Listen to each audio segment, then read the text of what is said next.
안녕하십니까. 4월 12일 월요일 요양 새벽 묵상입니다. 오늘도 하나님께서 우리에게 여일하신 은혜를 주셔서 아침에 눈을 뜰 수 있었고 또 말씀 앞에 하나님 앞에 예배자로 나올 수 있음을 감사드립니다. 기도하겠습니다.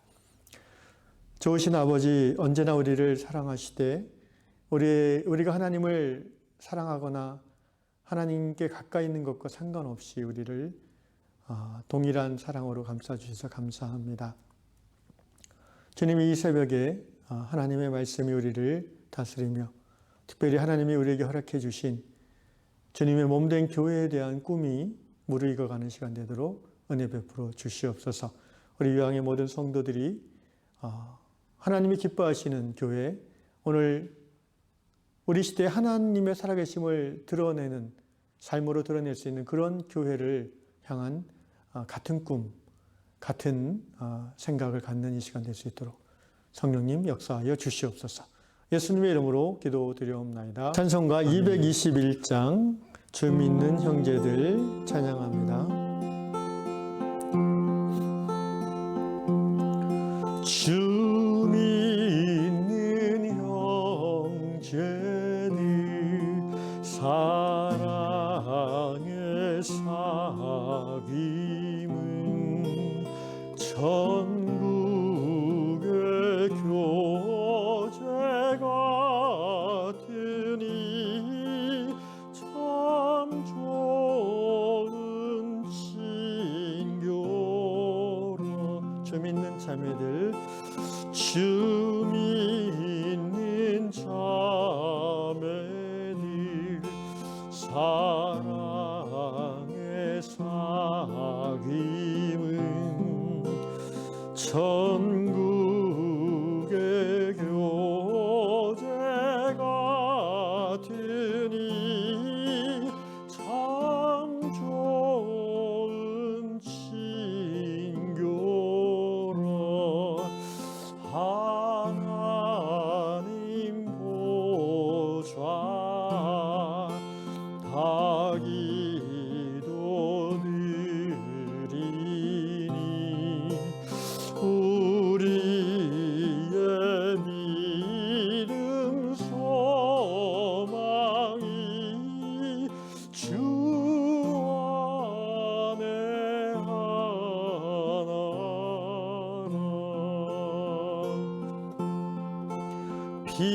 피차의 슬픔과 수고를 나누고 늘 동고동락하면서 참 사랑 나누네. 또 이별할 때에 맘 비록 슬퍼도 주 안에 교제하면서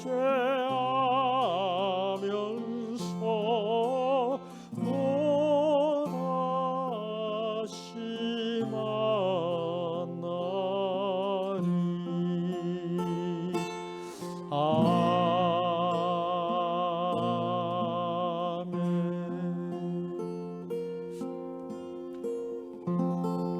하나님께서 이 아침에 주시는 말씀 마가복음 3장 31절로 35절 말씀 보겠습니다. 31절부터 읽습니다. 그때 예수의 어머니와 동생들이 와서 밖에 서서 사람을 보내어 예수를 부르니 무리가 예수를 둘러 앉았다가 여짜오되 보소서 당신의 어머니와 동생들과 너희들이 밖에서 찾나이다. 대답하시되 누가 내 어머니이며 동생들이냐 하시고 둘러앉은 자들을 보시며 이르시되 내 어머니와 내 동생들을 보라.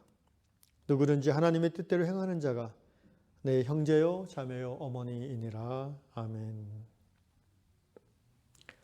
오늘 이 새벽에는 예수님의 말씀에 근거하여 교회가 무엇인지를 간단하게 나누고 싶고 또 그 말씀 통해서 우리 요양공동체의 모든 성도들이 하나님을 기쁘시게 하는 교회, 오늘 우리 세대에 하나님이 살아계심을 드러내는 교회를 이루어감에 있어서 한 마음과 한 뜻을 품고 기도하는 시간 되기를 원합니다. 성경은 교회를 여러 가지로 표현해주고 있습니다. 우리가 흔히 교회는 그리스도의 몸 또는 하나님의 집 여러 가지 표현들이 성경에 있는 것을 압니다. 그중 중요한 한 가지 성경의 언급이 있는데 바로 교회를 가리켜서 하나님의 집, 하나님의 권속 이렇게 표현한 부분이라는 겁니다. 그러니까 교회를 가족으로 표현하는 거예요. 교회는 신앙의 가족이다. 이런 표현을 우리가 익숙하게 받아들입니다. 저는 개인적으로 이렇게 표현합니다. 교회는 영적 가족, 교회는 확장된 가족이다. 보통 우리는 가족이라고 했을 때 혈연 관계를 중심에 놓고 생각하게 됩니다. 자연스러운 것입니다. 그런데 오늘 예수님의 말씀은 그런 혈연 중심 사고에 익숙한 우리들에게 굉장한 도전을 주고 있습니다. 오늘 마가복음 3장 35절, 36절 말씀에 보면 누구든지 하나님의 뜻대로 행하는 자가 내 형제요 자매요 어머니다 라고 예수께서 말씀하셨습니다. 이 말씀의 배경은 이렇습니다. 예수께서 그 사람들과 함께 머무시는 중에 하나님 말씀을 전하고 있었습니다. 근데 그 당시에 이제 예수님에 대해서 어떤 사람들은 저가 미쳤다.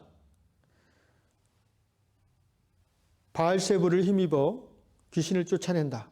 이런 비난을 하는 사람들이 있었고요.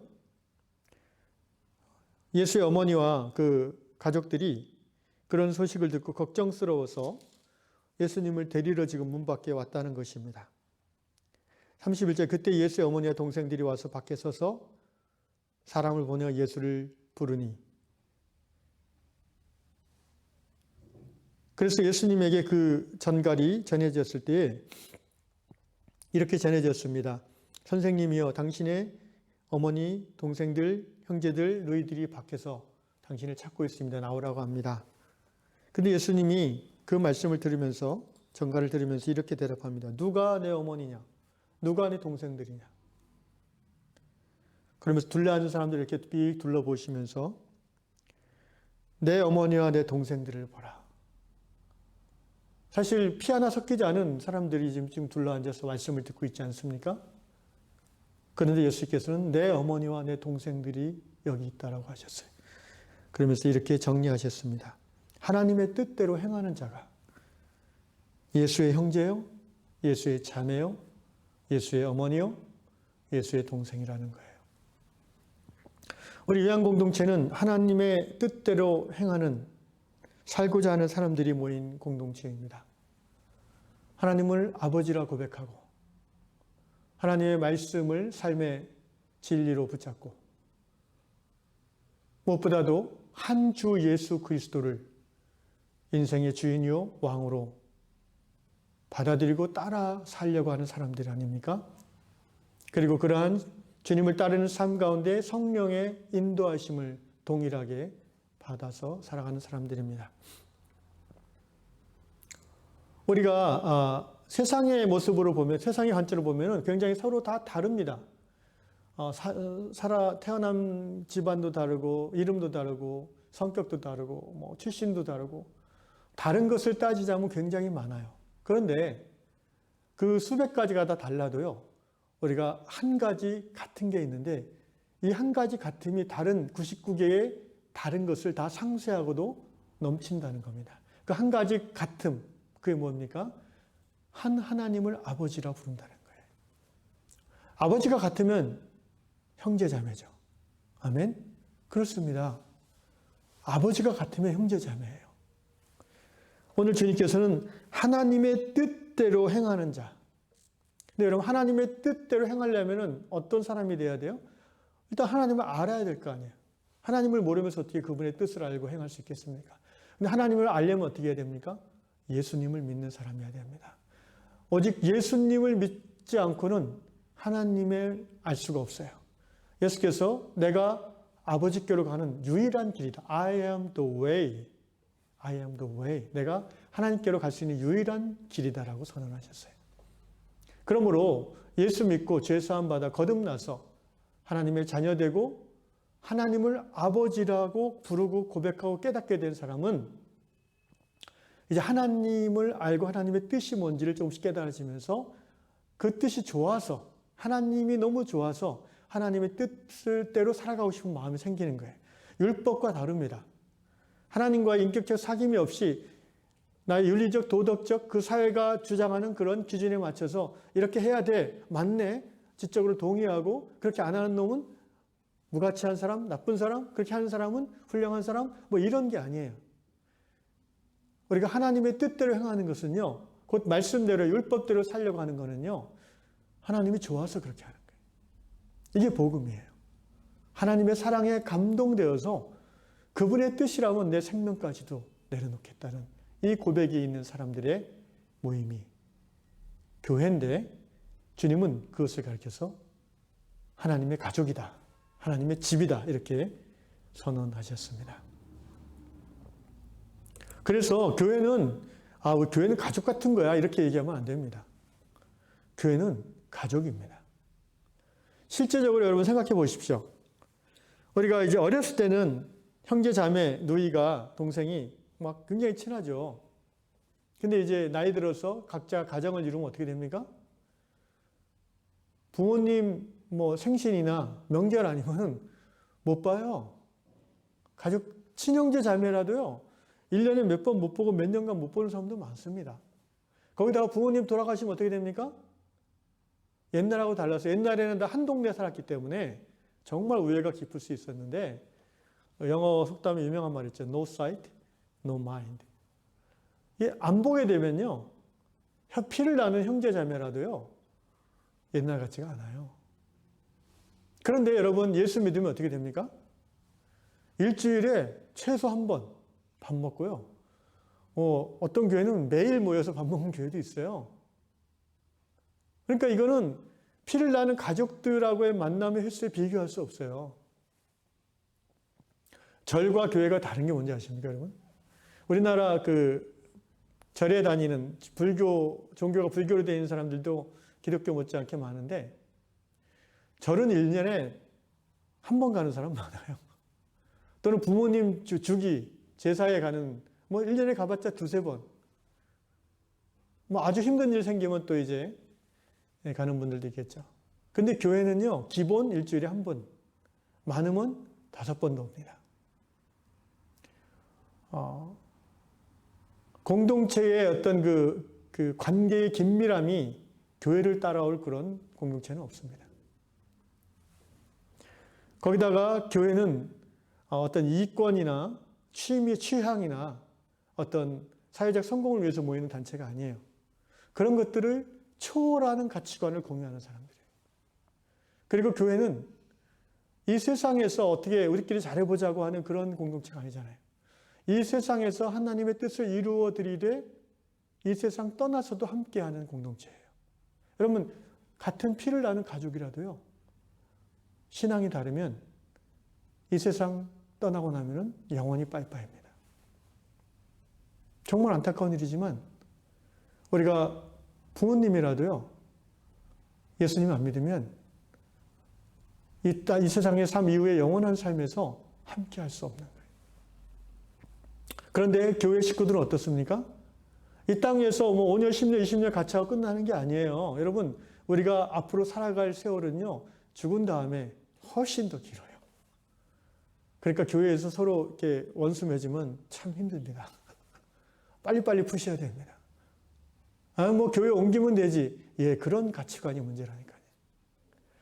여러분, 가족 중에 한두 번 싸웠다고 가족 옮기는 사람 봤어요? 이 현대 교회의 가장 맹점이 이거예요. 교회의 유기체성이 관계성이 희박해졌어요.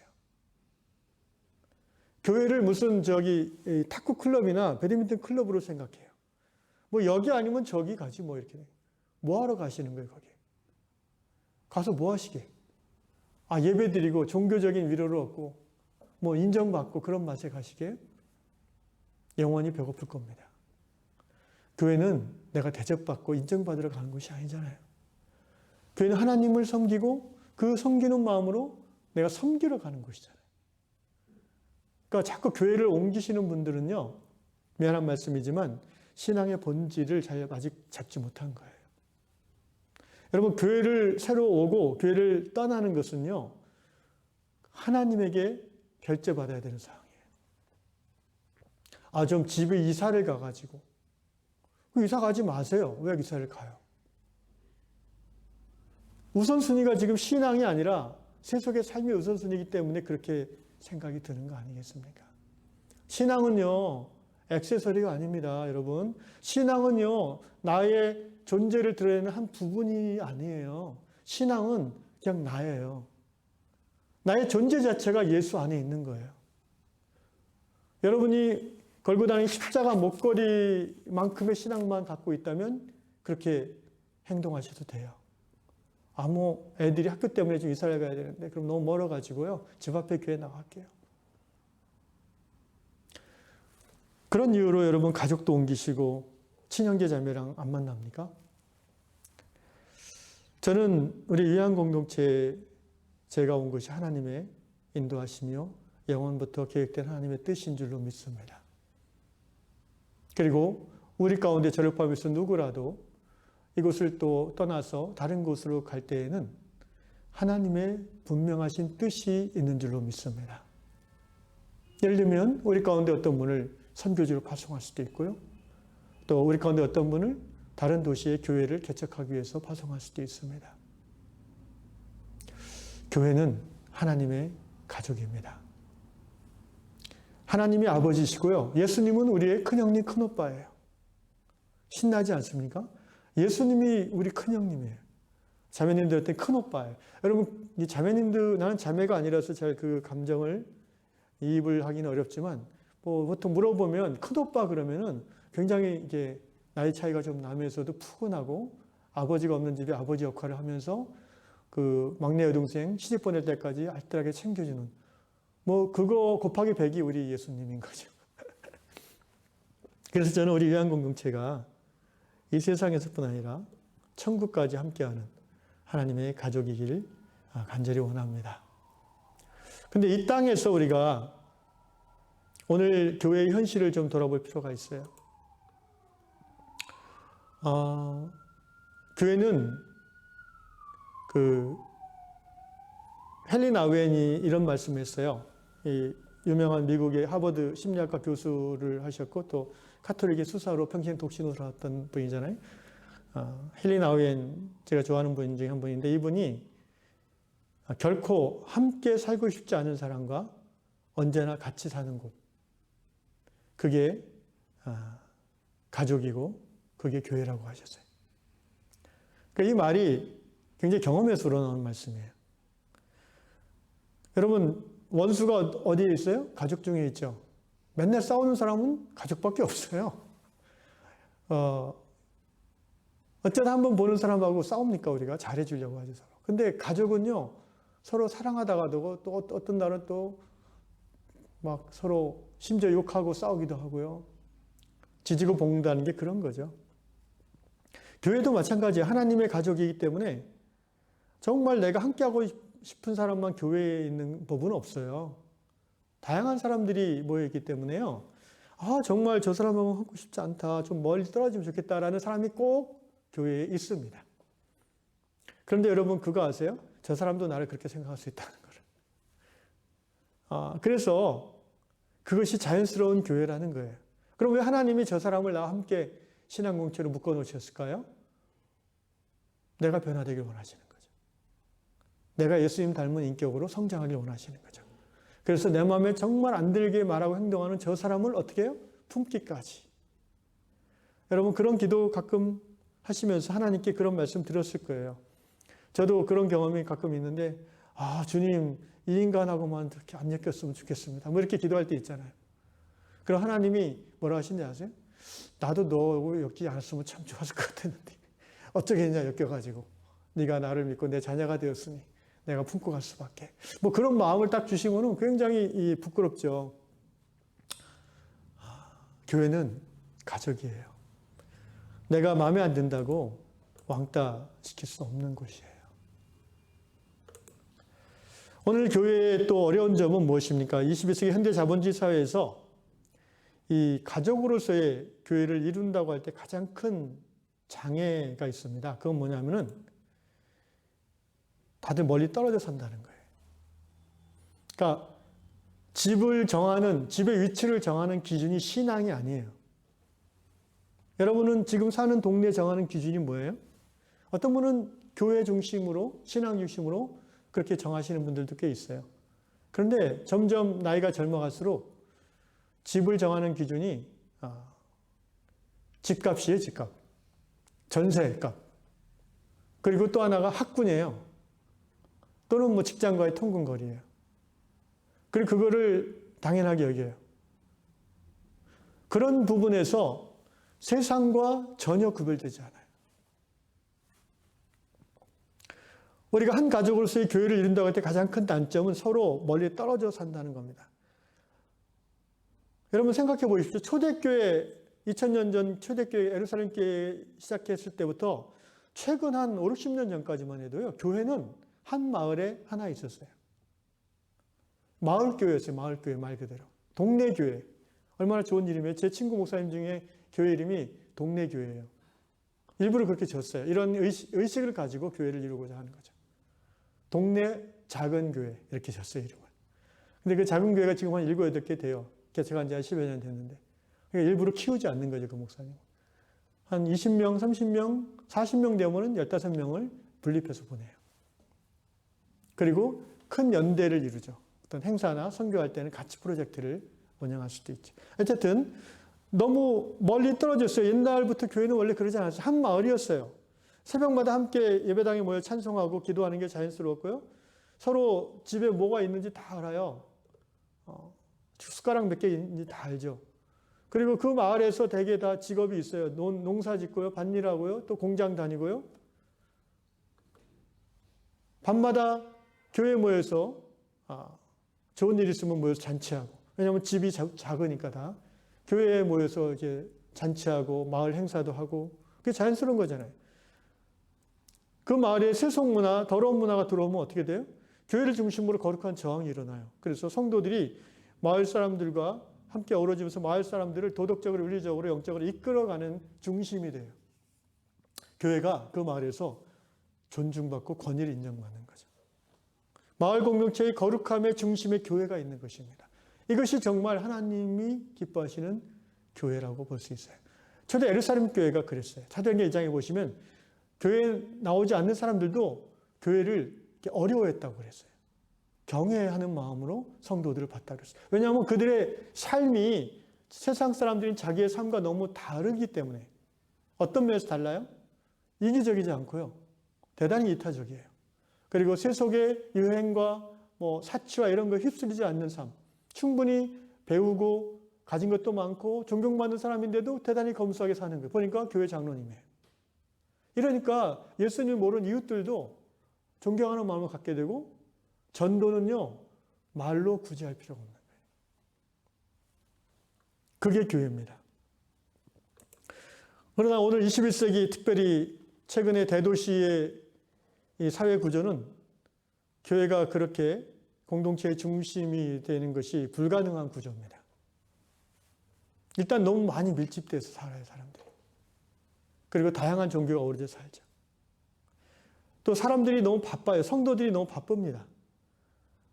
일하느라 바쁘죠. 먹고 살기 바쁘다고 많이 힘들어 하시죠. 그런데 꼭 그런 분들도 많지만 어떤 분들은 즐기느라 바빠요. 교회에 오는 건 의무고 세상 즐기는 거는 바쁘게 돌아다니세요. 또 멀기도 하고요, 교회가. 그래서 일주일에 한두 번 가면 많이 가는 거예요. 최근에 코로나 때문에 아예 모이기가 어려워졌죠. 영상 예배를 너무 익숙하게 들립니다. 목사님들, 신학자들은 우려합니다. 코로나 사태가 끝나도 사람들이 이 익숙함에 젖어서 쉽지 않을 거다라는. 예측하기는 교회 구성원의 한 30% 이상이 떨어져 나갈 거다. 주로 젊은 세대들을 중심으로 말합니다. 여러분, 대도시에서 교회가 이렇게 공동체성을 상실하기 때문에 점점 교회는 공동체가 아니라 기계적, 조직적 단체가 되어가요. 역할에 따라 전문가를 월급 주고 고용하는 구조로 나아가게 됩니다. 목사님도, 전사님도, 사차 집사님도, 방송기사님도, 성가대 지휘자님도 다 전문직 기술을 가진 사람들을 채용해요. 교회가 가족 공동체가 아니라 직장이 되어버려요.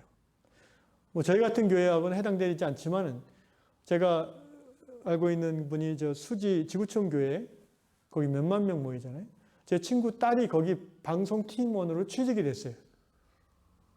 월급도 잘 받고요. 얼마나 편한지 모른대요. 그래서 너무 행복한 직장이라고 너무 좋아한대요. 여러분, 교회가 직장이 됐다. 뭐 그럴 수 있겠죠. 근데 초대교회는 그렇지 않았어요.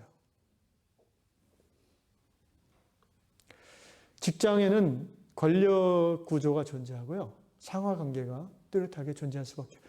내 월급을 주는 사람이 거기 있잖아요. 쉽게 말하면 내 목줄을 잡고 있잖아요. 여러분, 그래서 목회자들이 이 하나님 주신 마음대로 섬김을 잘 못할 때가 많아요. 제가 한번 말씀드린 것 같은데 옛날에 그 이명수 목사님이라고 영락교회 담임하셨을 때 부임하자마자 첫 번째 한 게 그분이 부목사들의 임기를 1년에서 3년으로 연장한 거래요. 부목회자들이. 왜냐하면 매년 연말 당회 때 부목사님을 해고할 수 있는 거예요. 장로님들이. 그러니까 그런 상황에서 부목사님들이 예수님에게 충성하고 담임 목사님하고 하나가 돼야 되는데 자꾸 장로님하고 하나가 되는 거예요. 교회가 분파가 생겨요. 그래가지고 이 목사님 부임하자마자 자기 직을 걸고 이거 안 바꾸면 나 담임 목회 안 한다 나가겠다 해가지고 3년으로 겨우 연장해 놨대요. 뭐 이런 얘기하자면 끝이 없습니다. 말씀을 정리하겠습니다. 어쨌든 21세기 이 자본주의 사회 구조 속에서 우리가 어떻게 교회다운 교회를 이룰 수 있을까? 소프트웨어적인 측면은 이제 그만 얘기하겠고요. 제가 이제 하드웨어적인 측면을 잠깐 이런 생각이 들었어요. 옛날부터 갖고 있던 생각 중에 하나인데 앞으로 요양교회가 5년, 10년, 20년 후에도 의미 있는 신앙 공동체로서 하나님의 집으로서 하나님의 가족으로서 우리 모두가 행복한 교회가 되기 위해서는 어떤 구조를 갖춰야 될까? 저는 전원교회가 그 답이라고 생각합니다. 일단 이 도시를 떠나야 됩니다. 땅값이 싼 데로 가야 돼요. 그래서 공기 맑고 땅값이 좀 저렴하고 그렇지만 도시에서 너무 멀리 떨어지지는 않은 그런 지역에 예배처소를 두고 그 마을로 한 가정, 두 가정 이제 이사를 오시면 돼요. 간단해요. 그래서 그 마을에 이제 교회가 스며드는 거예요.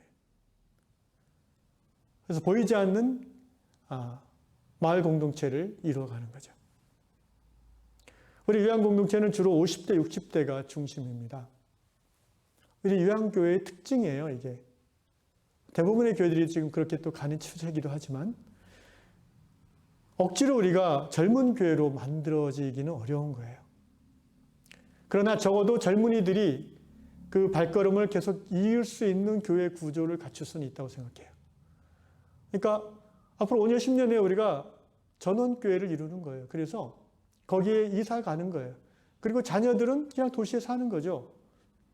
뭐 그들에게 그걸 강요할 수 없잖아요. 직장이 도시에 있고 아이들 학교가 도시에 있고 그러니까. 그런데 주말에는 부모님에게 올 수 있잖아요. 그래서 부모님 집에서 하루 자면서 손자 손녀들 재롱을 같이 보면서 또 공기 좋고 자연 좋은 것을 맛있는 것도 먹으면서 또 주일날 교회로 모여서 함께 예배드리고 또 마을에 어떤 뭐 쓰레기를 치우거나 이런 그런 좋은 일도 같이 모여서 하고 그리고 또 주일 저녁에 각자의 삶의 자리로 돌아가고 이제 할아버지 할머니들 60대 70대들은 또 그 자리에 남아서 마을을 지키고 이게 여러 가지 면에서 가장 효율적인 교회다운 교회를 이룰 수 있는 구조라는 생각이 들었습니다.